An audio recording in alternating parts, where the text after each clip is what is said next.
তোমাদের সবচেয়ে বড় সফলতা কোনটা? নানা অনিয়মের অভিযোগ এনে কুষ্টিয়ায় মেয়াদোত্তীর্ণ জেলা বিএনপির কমিটি বাতিলের দাবিতে সংবাদ সম্মেলন করেছে বিএনপি নেতাকর্মীদের একাংশ। বেলা 12টায় কুষ্টিয়ায় একটি রেস্টুরেন্টে ত্যাগী পরীক্ষিত ও অঙ্গ সংগঠনের ব্যানারে এই সংবাদ সম্মেলন করা হয়। আসলে এই ঋণ শোধ করবার মতো নয়। এ সময় নেতাকর্মীরা অভিযোগ করে বলেন, কুষ্টিয়া জেলা বিএনপির অযোগ্য মেয়াদোত্তীর্ণ কমিটি বাতিল চাই। এ কমিটির বিরুদ্ধে নানা অনিয়ম, দুর্নীতি ও স্বজনপ্রীতির অভিযোগ রয়েছে। দ্রুত সময়ের মধ্যে কমিটি বাতিল করা না হলে কঠোর কর্মসূচির হুঁশিয়ারি দেন তারা। সেন্ট্রালের কাছে, আমাদের ভারপ্রাপ্ত চেয়ারম্যানের কাছে অনুরোধ করছি, এই অযোগ্য কমিটি, এই মামা ভাগ্নের কমিটি বাতিল করে, যেহেতু তারা ব্যর্থ হয়ে গেছে, তারা সমস্ত জায়গাতে খুলনা থেকে দৌলতপুর পর্যন্ত আওয়ামী লীগের দোসরদের দিয়ে কমিটি করা হয়েছে। প্রতিটা ইউনিয়নে জাসদের লোক বসানো হয়েছে, আওয়ামী লীগের লোক বসানো হয়েছে, আতা হানিফের সাথে যাদের সম্পর্ক তাদেরকে দিয়ে কমিটি করা হয়েছে।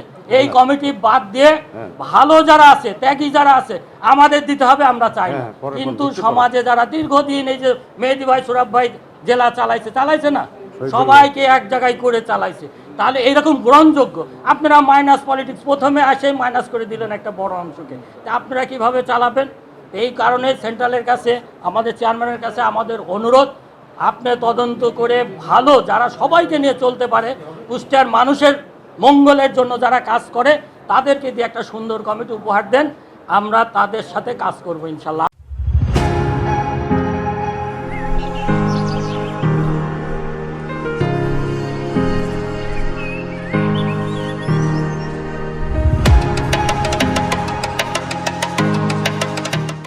এই সংবাদ সম্মেলনে কুষ্টিয়া জেলা বিএনপির সাবেক যুগ্ম সাধারণ সম্পাদক কাজল মজুমদার, সাবেক সাংগঠনিক সম্পাদক শামীমুল হাসান অপু, সাবেক যুবদল নেতা মেজবাউর রহমান পিন্টু, বিএনপি নেতা বশিরুল আলম চাঁদ সহ দলটির অঙ্গ সংগঠনের নেতাকর্মীরা উপস্থিত ছিলেন। লেখনির মাধ্যমে উঠে আসুক। কেন ভিওডি বাংলা নিউজ ডেস্ক। চাই আপনাদের লেখনির মাধ্যমে